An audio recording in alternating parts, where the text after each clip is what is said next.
মাহফুজ বলছে 1971 সালে জামাত যুদ্ধাপরাধ করছে। মাহফুজের বক্তব্য ভিত্তিহীন, অসত্য। তার মানে 1971 সালে জামাত মুক্তিযুদ্ধ করছে এবং বাংলাদেশের স্বাধীনতা চেয়েছে। এই যাবৎকালীন আমরা যা জানছি সব ভুল। কি বলেন জামাতের ভাইরা? দিন শেষে কি বিএনপির কাছে আসলেন গুইরা জামাতের লোকেরা?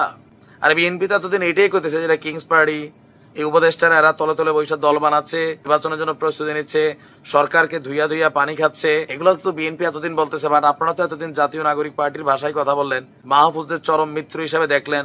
এখন আপনাদের কেন হঠাৎ করে শত্রু মনে হচ্ছে? কারণ এই যাবৎকালীন জাতীয় নাগরিক পার্টির কোন নেতারা বিএনপির ধুইছে আওয়ামী লীগ পড়ার পর দিন থেকে। আর আওয়ামী লীগের তো জাতীয় পার্টির তো জন্মের দোয়া হচ্ছেই। জাতীয় নাগরিক পার্টি বেসিক্যালি জামাতেরই বি অথবা সি টিম। কিন্তু সাম্প্রতিক সময়ে আপনার উপদেষ্টা মাহফুজের বেশ কিছু বক্তব্য অনেকটা শেখ হাসিনা স্টাইলে জামাতকে কিন্তু ঝাঁকুনি দেওয়া হচ্ছে। আওয়ামী লীগের প্রধান একটা ইস্যু ছিল জামাত ইস্যুতে 1971। ইভেন সর্বশেষ যখন শেখ হাসিনার পতন ঘটলো, ভাষাটা কি ছিল?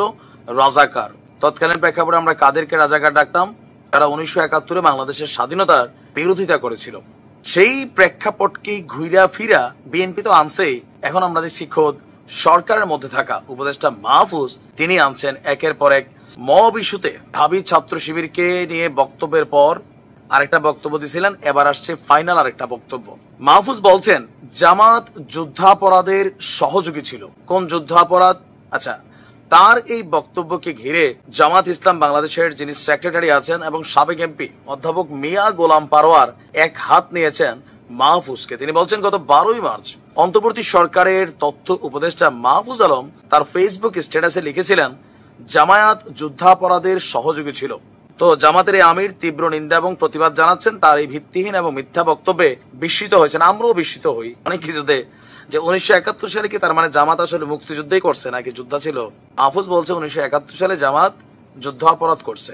বাট জামাতের এই যাবৎকালীন যে বক্তব্যগুলা, এখন আমাদের দেশে হয় কি পলিটিশিয়ানরা কথা বলে, আওয়ামী লীগ শেখ হাসিনা তার মতন করে কথা বলতো, বিএনপি তার মতন করে কথা বলে, জামাত তার মতন করে কথা বলে। পাবলিক কোনটা খাচ্ছে নাকি খাচ্ছে না ডাজন্ট ফ্যাক্ট, বলা দরকার, বলতে হবে।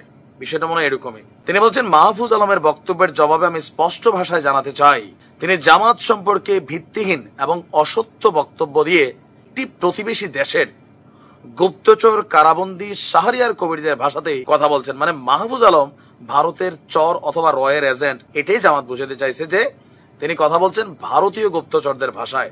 মাহফুজের বক্তব্য ভিত্তিহীন, অসত্য। তার মানে 1971 সালে জামাত মুক্তিযুদ্ধ করছে এবং বাংলাদেশের স্বাধীনতা চেয়েছে। এই যাবৎকালীন আমরা যা জানছি সব ভুল। কি বলেন জামাতের ভাইরা? তো তিনি বলছেন মাহফুজ আলমের স্মরণ রাখা উচিত যে তিনি একটি অরাজনৈতিক অন্তর্বর্তী সরকারের উপদেষ্টা। সে কারণে কোন রাজনৈতিক দলকে টার্গেট করে সমালোচনা ও অসত্য বক্তব্য দেওয়ার কোন নৈতিক এবং বিধিগত অধিকার তিনি রাখেন না। রাজনৈতিক বক্তব্য দিতে হলে রাজনীতির ময়দানে এসে বক্তব্য দেওয়া সমীচীন। তার এই বক্তব্য বর্তমানে অন্তর্বর্তীকালীন সরকারের অরাজনৈতিক চরিত্রকেই প্রশ্নবিদ্ধ করছে। দিন শেষে কি বিএনপির কাছে আসলেন গুইরা জামাতের লোকেরা? আর বিএনপি তো এতদিন এটাই করতেছে যেটা কিংস পার্টি, এই উপদেষ্টারা এরা তলে তলে বৈশাখ দল বানাচ্ছে, নির্বাচনের জন্য প্রস্তুতি নিচ্ছে, সরকারকে ধুইয়া ধুইয়া পানি খাচ্ছে। এগুলো তো বিএনপি এতদিন বলতেছে। বাট আপনারা তো এতদিন জাতীয় নাগরিক পার্টির ভাষায় কথা বললেন, মাহফুজদের চরম মিত্র হিসাবে দেখলেন। এখন আপনাদের কেন হঠাৎ করে শত্রু মনে হচ্ছে? কারণ এই যাবৎকালীন জাতীয় নাগরিক পার্টির কোন নেতারা বিএনপির ধুইছে আওয়ামী লীগ পড়ার পর দিন থেকে। আর আওয়ামী লীগের তো জাতীয় পার্টির তো জন্মের দোয়া হচ্ছেই। জামাত নিয়ে কথা বলে না, যার কারণে মনে হয়তো ফাইন ফাইন ফাইন। মানে এখন যখন মাহফুজরা বক্তব্য দেওয়া শুরু করছে তখন মনে হচ্ছে যে এই সরকারটা অরাজনৈতিক না, এটা সরকারের রুলস নীতিনীতি ভাঙে। এরা তো প্রতিনিয়ত এগুলা করতেছিল। খেলা একটা অন্যদিকে জমতেছে। কি হতে যাচ্ছে?